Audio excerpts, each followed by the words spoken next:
Je nous dis la bienvenue à Data Afrique Hub, une plateforme de jeunes engagés dans la science des données en Afrique. Alors, nous sommes là ce matin pour parler du déploiement d'applications, surtout lorsqu'on parle de science des données. Il y a une chose de développer une application ou de développer un modèle qui tourne sur notre ordinateur, mais il faut déjà qu'on le déploie pour que d'autres personnes puissent bénéficier de notre travail. Donc, on est là ce matin pour parler de ça. Et je vous annonce également que ce sera un module complet de la formation Data Academy initiée par Data Afrique Hub. Donc, nous allons parler ce matin de ce que c'est que l'app deployment et tout ce que nous allons voir ensemble tout au long de la Data Academy. Le formateur va partager avec nous. Donc, en espérant que nous sommes déjà tous inscrits à la formation parce que c'est aujourd'hui la clôture à 0h, bon, à 23h59, s'il vous plaît. Donc, j'espère que tous ceux qui sont là avec nous ce matin se sont déjà inscrits à la formation. Sans plus tarder, nous allons laisser la place au formateur, M. Généreux Akotegnon, au cours de la Data Academy.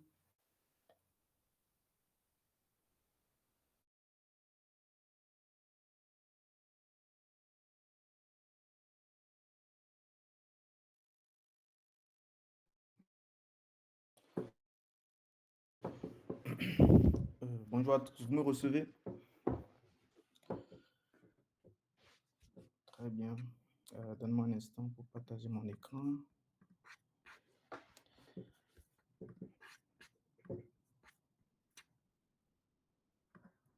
Alors, bonjour à tous.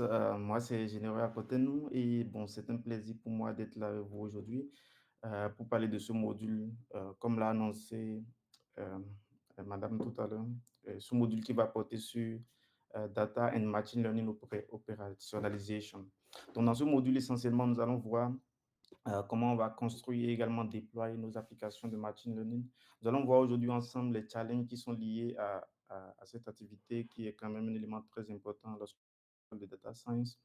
Et comme elle a annoncé, c'est un module qui est inscrit également dans la formation euh, qui s'annonce. Donc, sans plus tarder, je vais passer au plan pour qu'on voit le contenu. Alors, d'abord, avant d'aller sur le plan, je vais me présenter rapidement mon parcours. Alors déjà, mon parcours avec tout ce qui est data science a commencé en 2020, je vais dire, avec la compétition Mike, euh, qui est une compétition qui traite autour de tout ce qui est intelligence artificielle, où en fait les participants sont amenés à développer des jeux de plateforme où ils vont implémenter des concepts AI dedans, d'accord? Et donc j'ai participé avec notre équipe quand j'étais encore à IFRI à cette époque, et nous avons remporté le deuxième prix pour ce jeu. Après, en termes de certificat, j'ai eu un certificat de AWS dans le domaine du cloud, tout ce qui est déploiement et gestion d'applications sur le cloud. D'autres certificats dans mon parcours également, c'est un certificat sur FreeCodeCamp qui tourne notamment autour de data science et AI, et de même sur les plateformes telles que Coursera, que vous connaissez très bien. Un autre événement marquant dans mon parcours, bon, c'est l'obtention de mon bachelor en sciences de software engineering à IFRI. Et juste après cet événement, j'ai travaillé sur UML Designer et Creel Solver notamment. UML Designer qui est une application euh, qui utilise de tout ce qui est traitement de langage naturel. Nous allons prendre essentiellement du test chez un utilisateur et donc utiliser tout ce qui est NLP là-dessus pour traiter ce test et pouvoir extraire automatiquement à partir de ce test qui décrit, je vais dire, les fonctionnalités ou les besoins d'une application qu'on veut développer. On va pouvoir extraire automatiquement certaines caractéristiques qui vont nous permettre de construire en temps réel le diagramme de classe UML. Et après ça, il y a eu GraySolver, qui est également un solver. J'ai travaillé dessus avec certains camarades de classe et mon coordonnateur IFRI. GraySolver, où nous allons utiliser également de l'NLP, du traitement de langage naturel, pour extraire du test des caractéristiques afin d'automatiser en fait la modélisation et la résolution des problèmes de programmation par contrainte. Finalement, je suis actuellement dans un master en data science M6P. Donc, en termes de parcours en entreprise, j'ai fait un peu de chemin aussi. J'ai travaillé à Malaika, Studio Game à Cotonou, MyFi, salle pour le stage.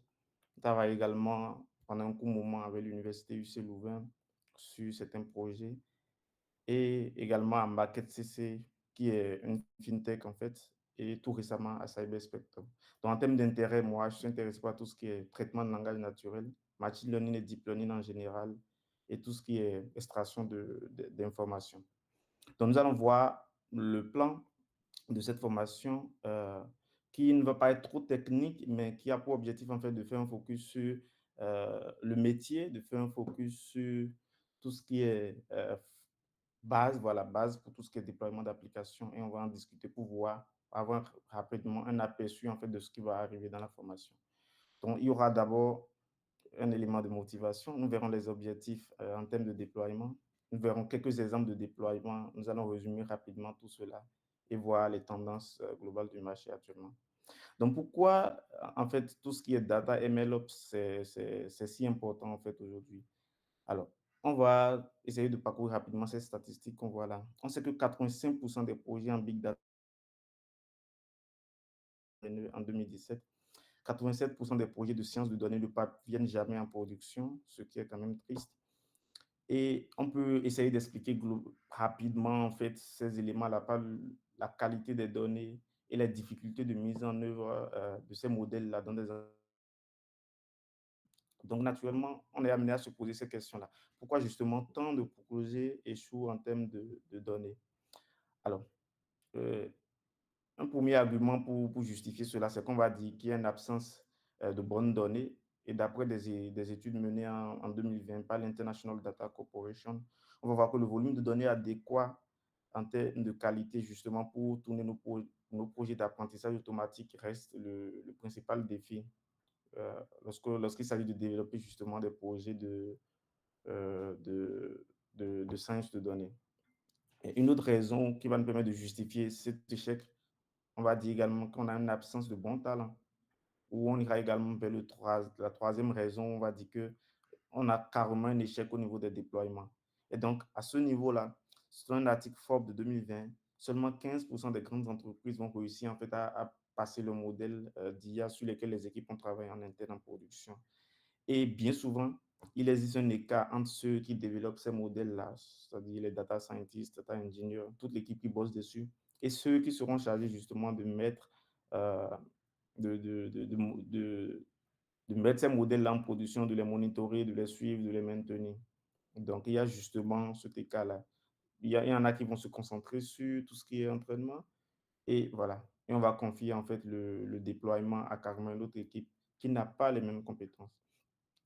Alors, enfin, une dernière erreur qui justifie également ces échecs, c'est que généralement, on pense que le déploiement, c'est la dernière étape.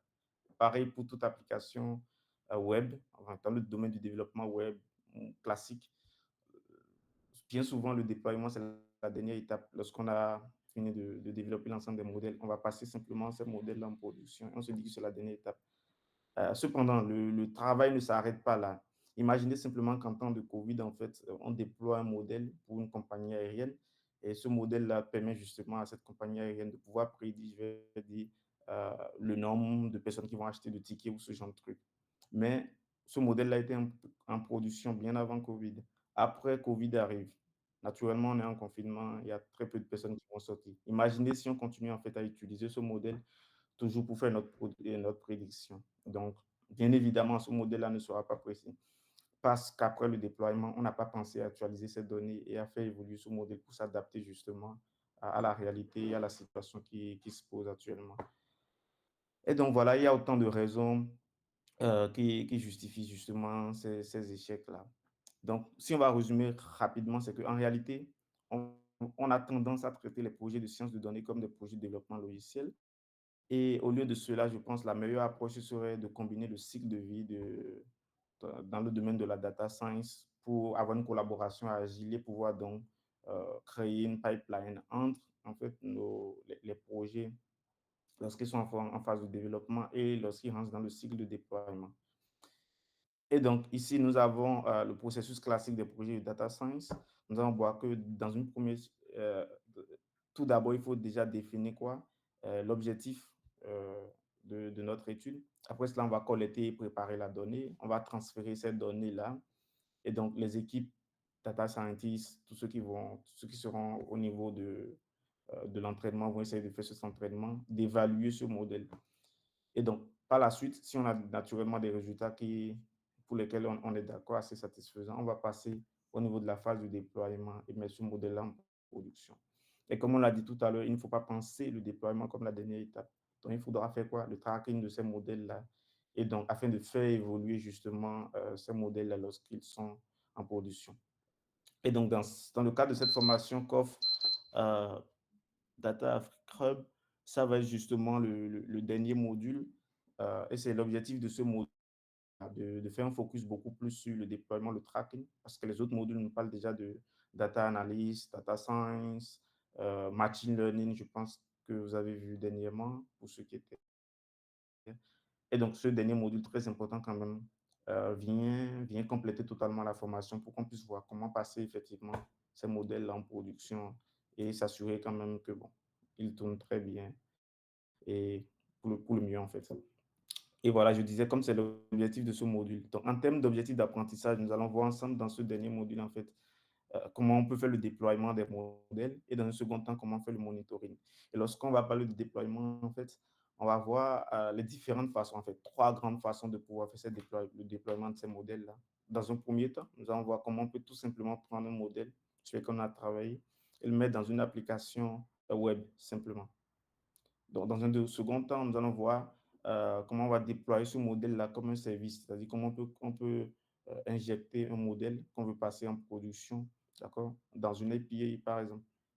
Et donc, en troisième position, nous allons voir comment on peut containeriser tout cela pour faciliter justement le déploiement sur le cloud à grande échelle avec une certaine scalabilité en fonction des besoins. Et dans le thème de monitoring, nous allons voir également trois éléments essentiels. Comment faire le monitoring et la maintenance de ces modèles-là, comment compléter des sources de données et faire également ce qu'on va appeler version control. Alors, on va voir rapidement quelques exemples de déploiement à travers, qui se repartissent sur ces objectifs d'apprentissage suscités. Donc, premièrement, on a dit qu'on va voir le déploiement d'un modèle dans une application web. Donc, la façon la plus classique, en fait, de le faire, c'est quand on finit d'entraîner le modèle, on enregistre ce modèle-là sous sa forme sérialisée, en fait, et on va simplement l'injecter dans une application. Donc ici, dans ce module, lorsqu'on va voir ensemble, on va utiliser Streamlit, qui est une plateforme Python qui nous permet de pouvoir déployer très facilement des modèles aujourd'hui, des modèles de ML. Et on va voir comment orchestrer tout cela à mesure qu'on avance dans la formation. Donc, comment ça va se faire en termes de projet? Nous allons travailler sur un projet qui met en évidence cette fleur. Donc déjà, j'aimerais demander, en fait, voir si vous me suivez bien, qui sont ceux qui reconnaissent cette fleur-là? Vous pouvez prendre la parole et me dire si quelqu'un connaît en fait le nom de cette fleur.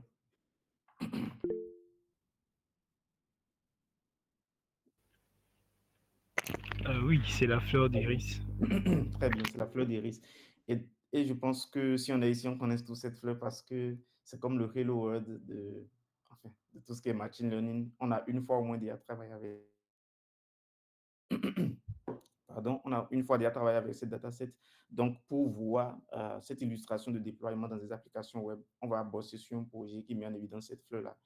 Et donc, justement, qu'est-ce qu'on va faire? C'est de faire une application qui va nous permettre de prédire justement la variété de ces plantes-là. Et on va voir comment déployer ça avec Streamlight. Donc, ce sera l'objectif en fait du premier lab. Et donc, comme projet, comme mini-projet en fait pour accompagner cette technique de déploiement, on va faire une autre application et on va faire une application pour prédire en fait le revenu des gens et on va essayer de déployer ce modèle-là dans Streamlight. Donc, ce sera très pratique et on va voir euh, voilà, via les séances ensemble et via les fichiers qui sont remis comment on va pouvoir orchestrer tout cela. Donc, deuxième stratégie de annoncé tout à l'heure, c'est comment déployer un modèle comme un web service. Donc, déjà, un web service, c'est une application qui permet d'échanger des données avec d'autres applications sur le web, je veux dire. même si ces dernières ne sont pas conçues dans le même langage. Et c'est tout l'intérêt, je vais dire, je fais un focus des API. Donc, on va essayer d'implémenter une API, par exemple. Et dans cette API, on va essayer d'insérer notre modèle. Pour que maintenant, n'importe quelle application sur le web, que ce soit notre application Flutter qu'on a conçue, que ce soit notre application Laravel ou notre application Vue.js, n'importe quelle plateforme, qu'on puisse quand même se référer à cette API-là pour lui envoyer des requêtes et pouvoir profiter de ces, enfin, qu'on fait passer en production. Donc, sur le schéma que vous voyez en bas, là, on va voir, pour ceux qui connaissent naturellement des API, on va voir un client qui fait des requêtes vers l'API. Ça peut être une requête de type get, put, delete, et on va pouvoir accéder effectivement à la ressource en fait demandée. Et donc, pour illustrer cela, comme je l'ai dit, ce soit très pratique, c'est que le cycle de vie va ressembler plus ou moins au schéma qui est illustré à droite. On a déjà l'entraînement du modèle. On va essayer de sérialiser ça, donc d'avoir le fichier .pkl. Donc, on finit de faire la prédiction. On va voir comment on peut justement insérer ce fichier sérialisé là dans une application Fast API. Et on va voir comment passer tout cela en production et déployer ça effectivement. Donc, pour ceux qui ne connaissent pas Fast API, c'est un module back-end, je vais dire, qui nous permet de développer des API très facilement. C'est assez léger en fait et c'est toujours en Python. Et voilà. Contrairement à la première expérience de déploiement, c'est que l'autre, ce n'est pas une API, c'est-à-dire c'est une application en entièreté qui va utiliser le modèle comme une application web. Ici, c'est un web service, on va déployer cette API, y insérer le modèle et offrir les fonctionnalités justement via des endpoints. Et donc, pour ce module justement aussi, nous allons voir comment on peut développer, on peut déployer notre modèle en tant qu'API. Donc, l'objectif du lab, je pense que je l'ai déjà un peu annoncé. Et comme projet pour valider cette étape, nous allons travailler sur le Churn Predictor.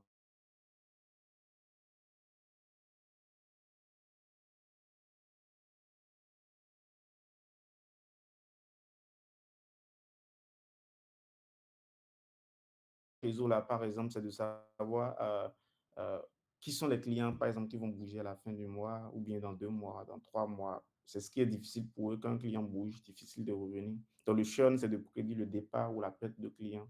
Donc, on va illustrer justement, on va prendre un cas pratique où on va essayer de un modèle autour de ce concept-là. On va essayer de voir comment faire passer ça dans une application maintenant ou desservir une URL slash predict où on va envoyer des éléments spécifiques pour faire de la prédiction en temps réel sur le potentiel client qui pourrait quitter. Alors, en tant que troisième stratégie de déploiement que j'avais annoncé, c'est le déploiement containerisé.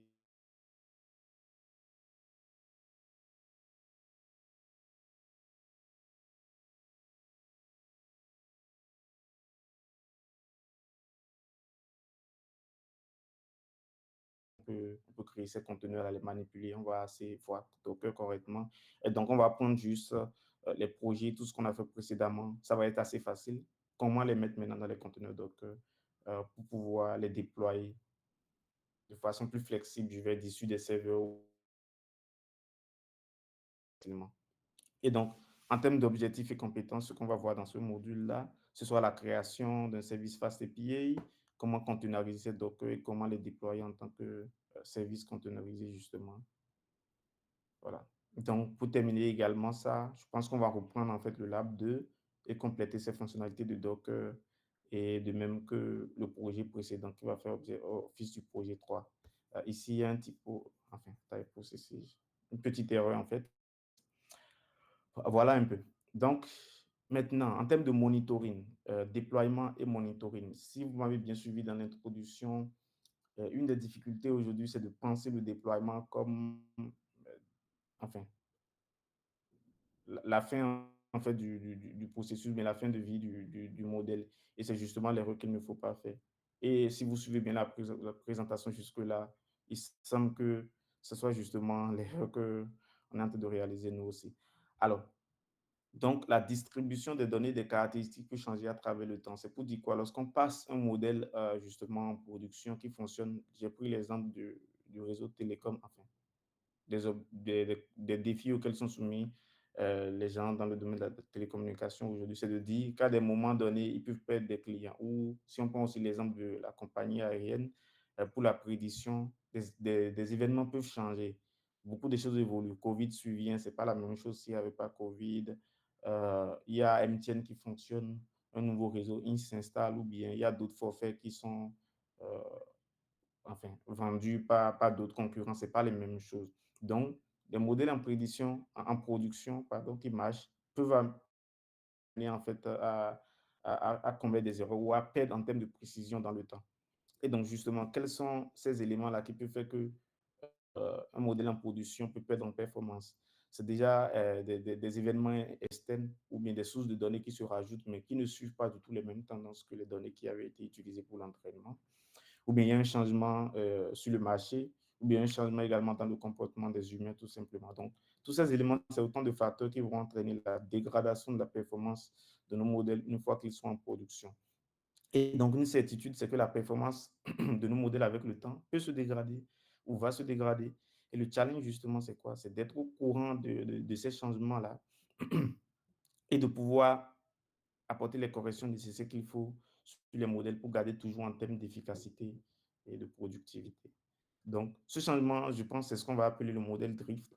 Donc, le modèle drift, on en a on a les modèles sous plusieurs formats.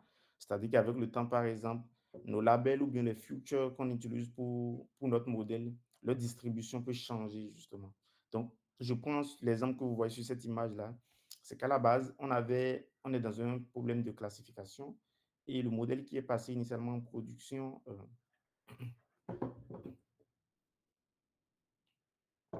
désolé, le modèle qui est passé en production a en fait cette frontière de décision-là pour séparer les deux classes. Mais avec le temps, ce qui peut se passer, c'est quoi? C'est que les données peuvent changer. Et donc, cette frontière de décision ne s'applique pas toujours. Donc, si en temps, d'habitude, il peut arriver que désormais, vous ayez plutôt une prédiction qui tend à se dégrader, 70, 50. Et ça, c'est pas bon. Ça peut coûter de l'argent. Et donc, justement, c'est ce qu'on va appeler le label drift ou bien le future drift. C'est-à-dire, par exemple, que la distribution de vos données en termes de future, des caractéristiques, ou bien en termes même de la cible qu'on est en train de prédire, peut changer. Et donc, il faut en fait être en mesure de pouvoir détecter ce changement-là et de pouvoir apporter les corrections qu'il faut sur le modèle. Donc, quand je parlais de distribution, un instant.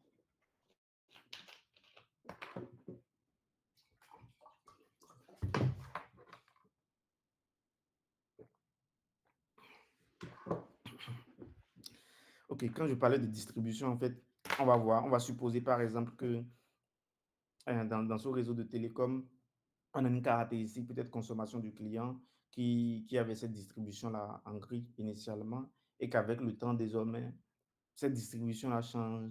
Cette distribution change peut-être parce qu'on est un Covid et parce qu'on consomme plus de données. Et donc, utiliser toujours les mêmes données parce que les données viennent avec le temps. Utiliser les données pour détecter peut-être le départ de ce client-là. Ça va faire que notre modèle va performer moins ou bien va se dégrader dans le temps. Donc, il faut qu'on soit en mesure en fait, de pouvoir détecter ces changements-là dans un modèle, même s'il est déjà en production et même s'il est déjà conçu et qu'on l'utilise déjà. Alors, un autre type de drift, c'est le concept drift. C'est-à-dire que carrément, le concept, les patterns ont changé et donc la frontière de décision qu'on avait autrefois ne s'applique carrément plus. Donc, il faut quand même être en mesure, parce que c'est des choses qui arrivent, de pouvoir détecter ces changements-là, même si les modèles sont déjà en production, et donc de pouvoir appliquer efficacement ces changements. Donc, un besoin certain qu'on a, c'est quoi? C'est que nous devons monitorer nos modèles, même s'ils sont en production. Et donc, pour monitorer ces modèles-là, justement, c'est qu'il faut surveiller certains éléments tels que les statistiques de base des caractéristiques et des cibles. Donc, surveiller nos futures, surveiller nos labels et voir quelle est leur distribution, quelles sont les statistiques de base. Voir également justement la distribution de ces futures-là et de notre cible. Surveiller les métriques de performance du modèle. Est-ce que voilà, la performance même du modèle se dégrade dans le temps et surveiller aussi les métriques métiers. Et donc, comment il fait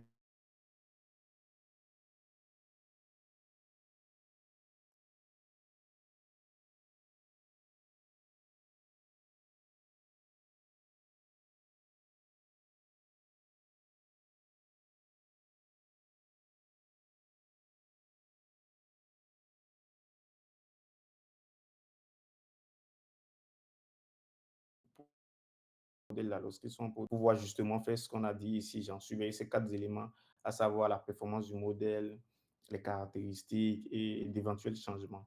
Et donc, on va faire tous ces tests-là en moyen de tests statistiques. Donc, en termes d'outils qu'on peut utiliser, ça va être Delta Lake, qui est un outil qui permet justement de pouvoir détecter ces changements-là au niveau de la data, et MLflow également pour gérer le modèle. Donc, si on veut faire rapidement un focus sur MLflow, c'est une source déjà qui permet de pouvoir orchestrer en fait le cycle de vie des projets ML et donc de pouvoir gérer tout ce qui est Ops, tout ce qui est operationalization. Donc, MLflow va nous permettre de faire le tracking, d'accord, de nos modèles, de pouvoir structurer ça en projet et voilà, de pouvoir surveiller justement ces différents changements-là. Donc, ensemble, on va se focaliser en fait dans cette session-là sur tout ce qui est tracking, modèle et modèle registré pour pouvoir effectivement en fait arriver à monitorer nos modèles, à détecter ces changements-là et voilà, à pouvoir décrire le planning qu'il faut pour nous relancer dans l'entraînement de ces modèles-là et vérifier si on a de nouvelles performances et automatiser aussi le déploiement de cette nouvelle version. Donc, concrètement, ça va ressembler à quoi? Schématiquement, sans trop aller dans l'aspect technique, c'est qu'on a une base de données à la base, Postgre, comme vous le voyez ici, qui contient la donnée de référence, la donnée qui nous a permis de passer en prod. Et on a quelque part dans notre système-là, sur le web, je veux dire, des nouvelles données qui arrivent, puisqu'on envoie chaque fois de nouvelles données qu'on stocke. Et donc, on va utiliser MLflow, par exemple, pour prendre MLflow et Delta Lake. Ils vont collaborer ensemble pour vérifier entre l'ancienne donnée et la nouvelle donnée. Est-ce qu'il y a un drift qui est détecté? Donc, ça peut être un drift au niveau du label, un drift au niveau de nos caractéristiques pour voir est-ce qu'il y a un drift qui est détecté? Est-ce qu'il y a un changement en termes de tendance, en termes de distribution des caractéristiques de notre modèle? Et donc, aussitôt qu'on a ce changement-là qui est vérifié, on va déclencher le pipeline qui se trouve à droite ici. Sinon, on ne va rien faire. Donc, qu'est-ce qu'on va faire essentiellement? On pourra voir comment orchestrer ces processus-là, par exemple, pour avertir une équipe via Slack pour dire, OK, actuellement, le modèle en production, voilà, quelque chose lui arrive, ça, c'est pas bien, ça nécessite voilà, de revoir ça correctement. On va pouvoir aussi automatiser des pipelines pour réentraîner justement ces modèles-là avec les nouvelles données qui sont venues.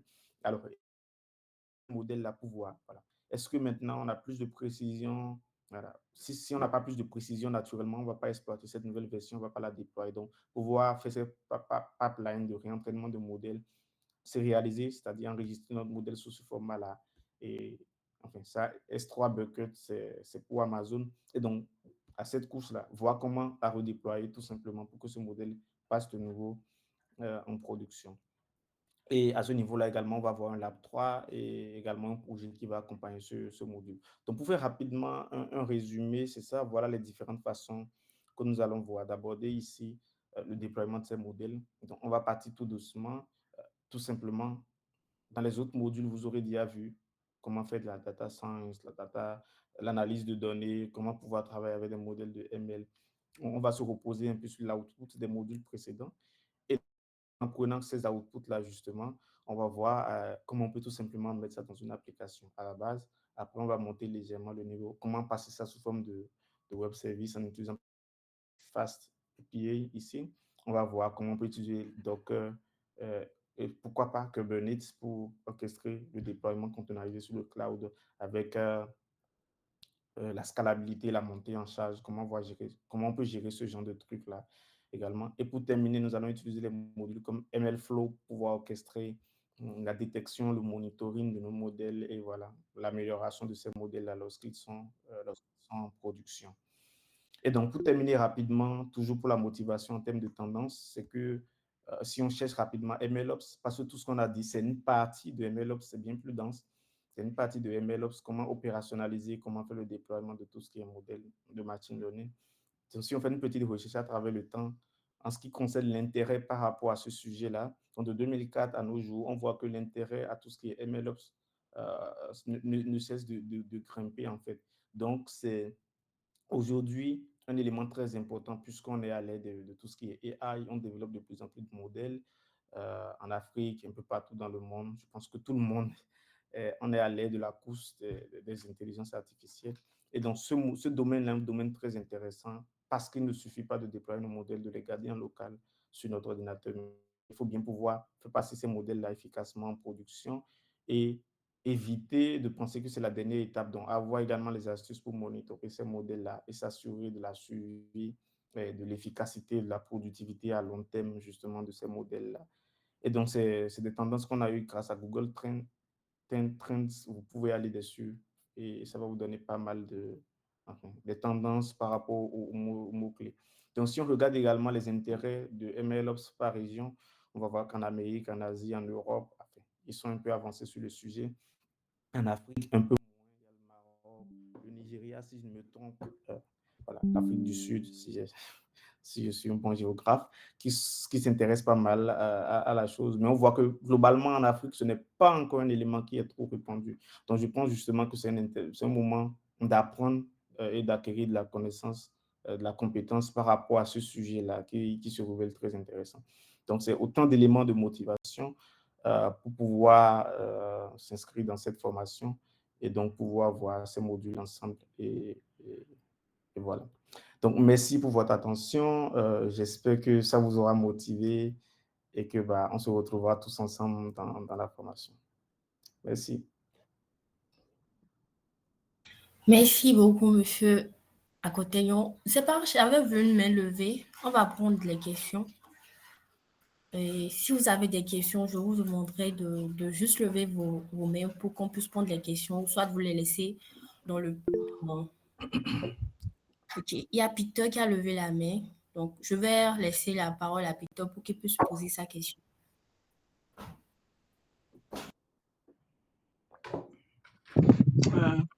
Bonjour à tous.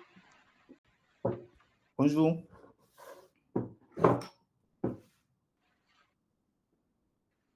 Allô? Oui, allô. Je vous reçois parfaitement. D'accord. En fait, ma question, c'est... Oui.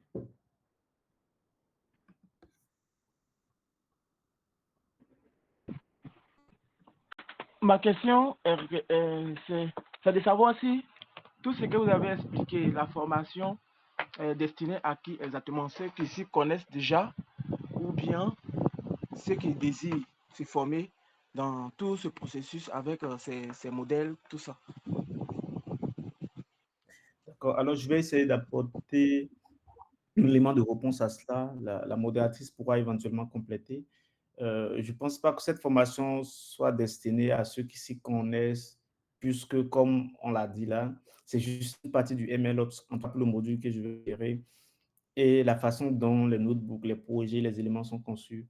C'est conçu dans un esprit pour que ce soit en fait le plus, enfin, ramener l'explication, simplifier les choses le plus possible, je vais dire.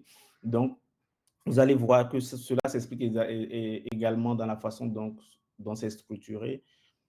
Donc, à travers les autres modules, l'analyse de données, à travers les autres modules de data engineering et machine learning, vous aurez déjà les bases. Donc, première étape, comment faire de l'analyse. Deuxième étape, comment faire du data engineering, si c'est bien le sens des deux premiers modules.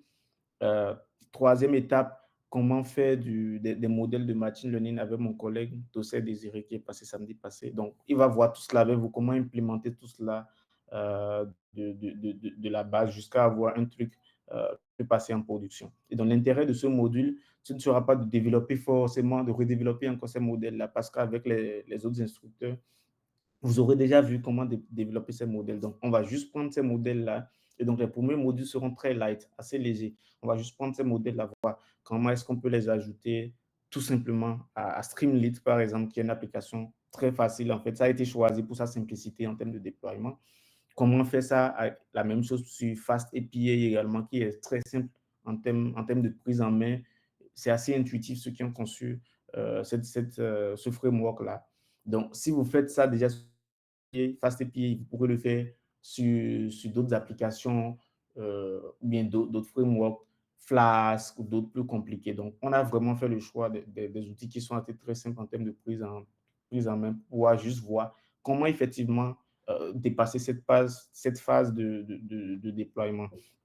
De même que le déploiement avec les conteneurs, ça a été simplifié de la façon le plus possible, je vais dire, pour voir. Même pour le débutant qui ne connaît pas Docker, on va parler rapidement de Docker.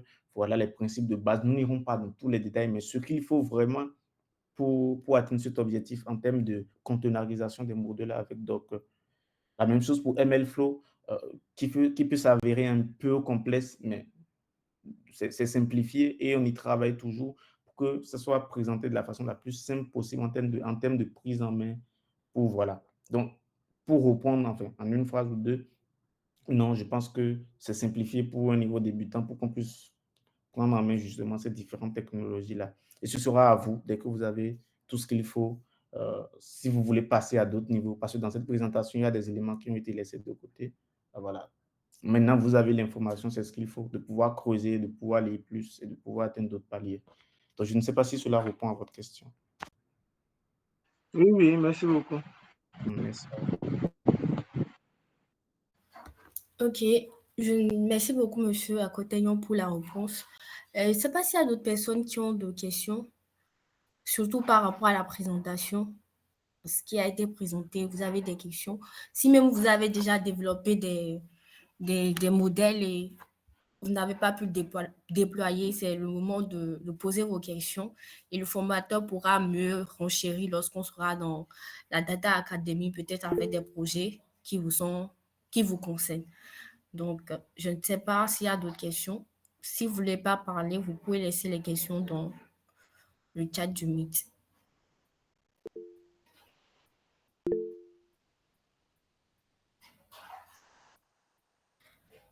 Allô, Voilà. vous me recevez?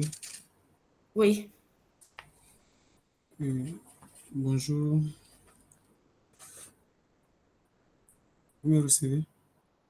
Oui, oui. oui, très bien. Bonjour, Ok, je suis bien. Léon. D'accord. Voilà, je tiens à remercier beaucoup M. Akotonou pour la présentation. Ça a été vraiment super. Voilà, moi je suis en reconversion. Voilà, je suis un débutant comme on le dit. Voilà, j'ai vu que sa présentation était vraiment super. Voilà. Euh, je veux en profiter aussi pour poser une question qui m'est venue en tête, c'est le partage au fait. Parce que la plupart ont fait nos programmations à travers Python et d'autres applications. Maintenant, après avoir fini cela, pour partager par exemple à nos proches, voilà, quelle application utilise-t-on pour le faire? Puis voilà. OK, merci, Monsieur Gédéon, pour la question. Si j'ai bien compris, lorsqu'on a fini de travailler sur un modèle, comment on peut C'est partager ce c'est résultat-là ça. avec nos proches, c'est bien cela? Parce que disons que ces gens-là ne maîtrisent pas Python, ils vont Euh, pas, voilà. Donc s'il y a d'autres applications pour présenter, voilà, c'est un peu ça. OK, bon, je vous ai perdu là. Ça a raté, je vais dire. Mais si c'est bien pour partager, je pense par exemple Streamlit, c'est un très bon module qui va pouvoir nous permettre de faire ça. En fait, Mais, typiquement, bon, en utilisant Streamlight, est-ce que oui. les gens vont voir nos partages comme nous, on l'a conçu dans Python ou encore ça sera documenté, euh, Non, non, non, je non. comme ça. Ok, d'accord, j'ai compris la question. Non, non, ils vont plus voir du Python. Non, non, on n'en est plus à ce stade-là. On a déjà conçu, par exemple, le modèle. Hmm, Donc, on a déjà parlé, par exemple, des différentes façons de pouvoir déployer, passer ce modèle en production. Ce sera, par exemple, hmm, de faire une API. Mais si on fait une API, on peut partager naturellement l'URL de cette API-là. Je suppose qu'on va mettre hmm, notre modèle en face API. Mais les gens vont accéder à cette API sous forme hmm, technique, les développeurs qui vont pouvoir l'utiliser. Donc, une façon simple de pouvoir le partager avec la communauté qui puisse utiliser ça. On peut utiliser Streamlit, par exemple. C'est-à-dire le modèle dedans et en interface, ce qu'on aura simplement comme une application web. S'il ok, s'agit par exemple de faire, de prédire justement les revenus d'une personne et que les caractéristiques ou bien le champ requis pour faire cette prédiction, c'est hmm, le montant, je raconte n'importe quoi, combien, enfin, en tout cas, un champ X, un champ Y, un champ Z, il faut mettre son âge, par exemple, la ville où il vit, son boulot, ce genre de trucs, combien il dépense. On va juste voir ces champs-là qu'on va remplir et qu'on va valider, par exemple, appuyer notre modèle en arrière-plan et sortir le résultat. Si c'est que on est en train de faire la classification pour voir le type de voiture qu'on a sur l'interface web avec Streamlit, on pourra simplement uploader, par exemple, une image. Cette voiture-là, c'est une voiture de course, c'est une voiture simple, ceci, c'est un chat, c'est un avion, voilà. Ceci, c'est de la mangue, c'est de l'orange, tel qu'on l'aura D'accord. conçu de la façon la plus intuitive pour l'utilisateur final. Ok, merci. Merci. Encore, si vous me permettez encore, j'ai une dernière question. C'est concernant le déploiement. Voilà. Je, j'ai fait mes recherches, je suis allé sur Kaggle précisément. J'ai vu que sur un même projet, il y avait plusieurs méthodes de le faire. Il y avait plusieurs méthodes. Donc, du coup, j'étais un peu perdu. Je doutais même de ce que j'avais d'abord comme connaissance, puisqu'il y avait plusieurs, il y avait plusieurs en tout cas. Voilà. Donc, je me pose la question si tout cela peut aboutir, parce que bon, c'est pas si tout cela peut aboutir à une même résultat. Oui, oui, naturellement. En fait, il y a plusieurs façons de pouvoir gérer tout ce qui est déploiement, je vais dire. Euh, pour une vie, je pense que je ne peux pas tout savoir. Je saurais Mhm. juste les approches que j'utilise et que je pense qui sont souvent utilisées et qui vont également dans l'encadrement de ce cours pour s'aligner avec les autres modules. Mais je pense que oui, il y a naturellement plusieurs façons de le faire, euh, plusieurs outils. Et justement, dans le chat, il y a quelqu'un qui me parle de la librairie PyCaret, que moi, je ne connais Mhm. pas personnellement, et je vais lui répondre. Donc, je ne connais pas. Donc, sans doute, c'est une librairie qui va d'une certaine façon, peut-être avec plus de flexibilité. Donc, je vais regarder de ce côté-là, lire un peu, c'est le moment d'apprendre.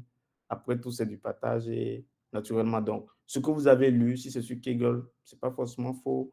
Il faut voir comment ça se fait. Il y a plusieurs façons de gérer la chose, en fait. Donc, je réponds en même Ok, temps également merci beaucoup. par Carrette. Je vais lire. Merci beaucoup. Je ne la connais pas. Je ne vais pas dire que je la connais. Présente une certaine simplicité, parce que l'objectif, c'est vraiment une certaine simplicité, d'avoir des méthodes assez simples pour prendre en main la chose. Si ça présente une certaine simplicité de faire, je vais voir comment incorporer tout cela dedans et on va voir tout ça ensemble.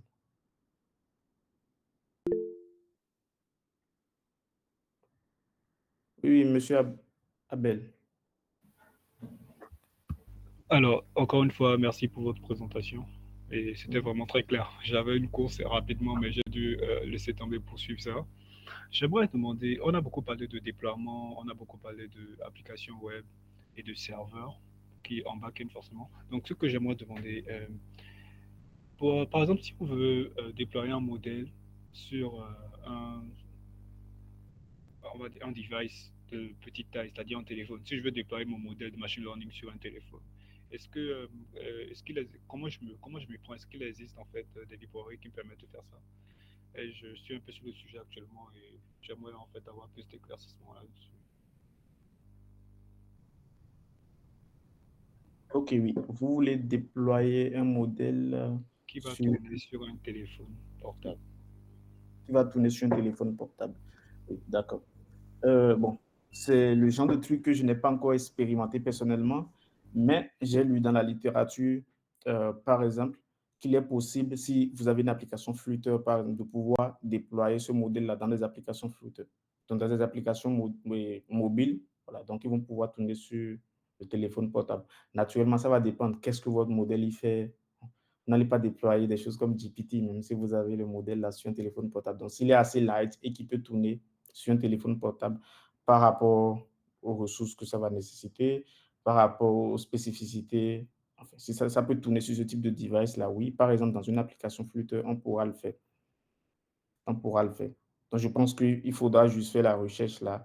Parce que souvent, faire les trucs, c'est souvent on a un projet ou bien on est amené à le faire et on lit de la documentation dessus et on s'y essaie. Donc, je pense que plus tard, on pourra par exemple déployer un modèle en utilisant notamment la forme sérialisée de ce que j'ai lu. Mais je ne l'ai pas encore personnellement testé sur ce type de plateforme.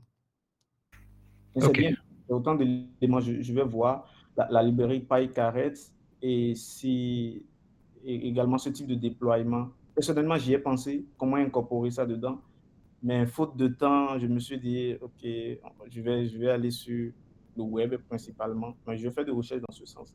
Et si merci. on peut essayer d'incorporer ça dans la formation naturellement, Ok, merci beaucoup. un coup de temps, on ne pourra pas naturellement tout voir. Si on peut incorporer ça, on va ajouter ça.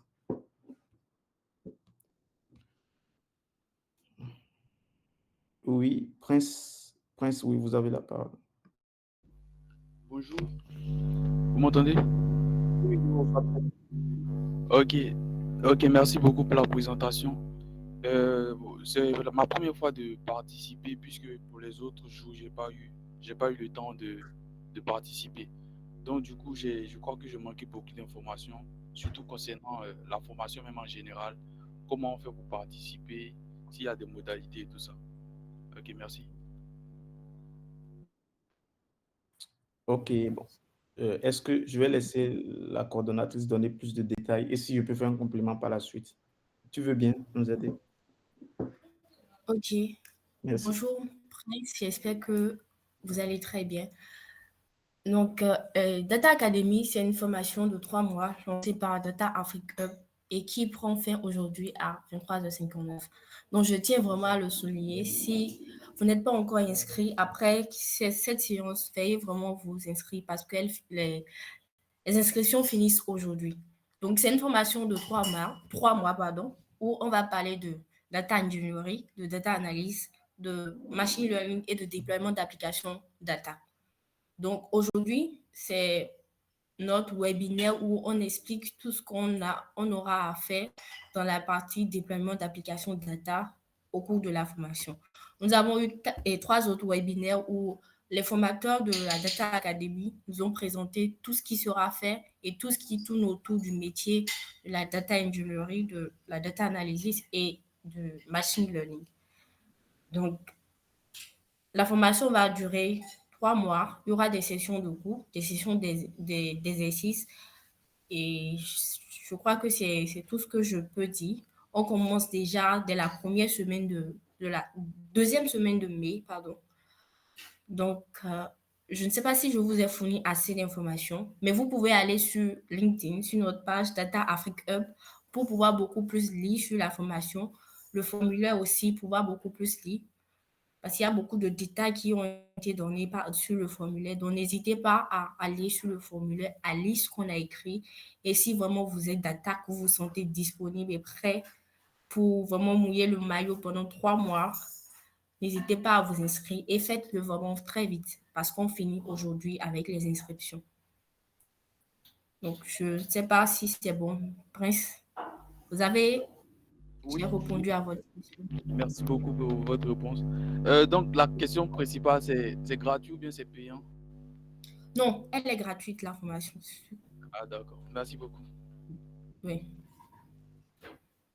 Donc voilà, j'espère que voilà, elle t'a apporté assez d'éléments gratuits. Le premier module Data Engineering.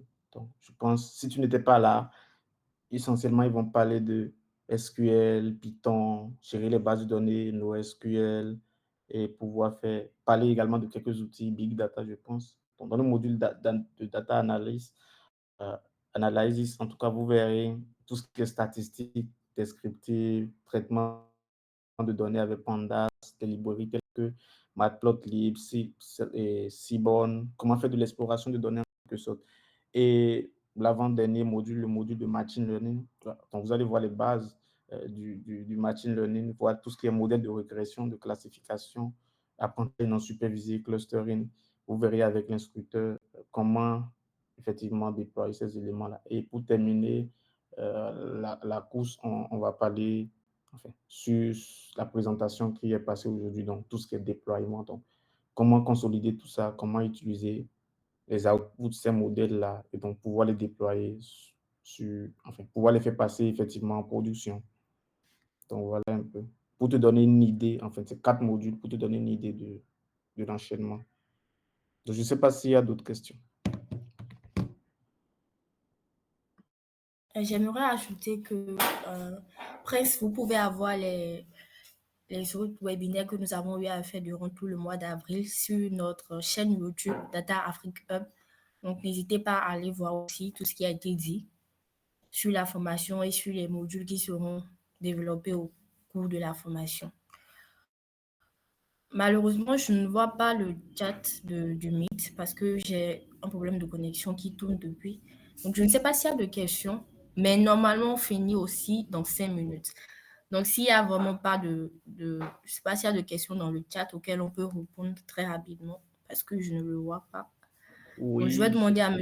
Hérault de nous aider s'il ok. y a éventuellement de questions. Oui, j'avais répondu à une question sur PyCaret et j'ai promis parce que je ne connais pas, donc de faire la recherche et on va voir comment on peut rajouter ça à la formation. Une autre question, c'est de Madame, enfin, je pense, enfin, une autre question, c'est j'ai eu à implémenter un modèle de ML qui effectue les prévisions du chiffre d'affaires avec Streamlit. Cependant, l'usage de l'application web se fait de façon locale, ce qui n'était pas forcément propice pour les parties prenantes. Et je pense que Streamlit offre également une plateforme pour pouvoir déployer automatiquement en ligne, je pense, pour que ce soit accessible. Donc, on va voir ces éléments-là dans la formation. Et nous espérons avoir l'occasion de faire le déploiement avec les plateformes comme Docker, oui, et autres. Oui, c'est en effet la deuxième façon de pouvoir, enfin la troisième façon de pouvoir déployer les modèles. La deuxième était de pouvoir euh, insérer ces modèles-là dans des web services, dans des API. Donc, la troisième façon, c'est de voir comment containeriser justement ces API-là dans des conteneurs Docker. Donc, on va parler beaucoup de Docker. On va parler de comment orchestrer tout cela, comment pouvoir déployer ces images-là. Voilà. Donc, effectivement, oui, on va aborder ces sujets-là aussi dans la formation.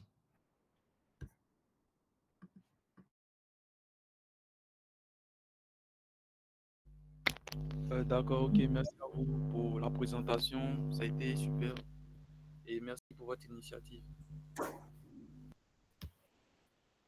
Merci, ça fait plaisir et on espère que vous serez nombreux et motivés à nous rejoindre.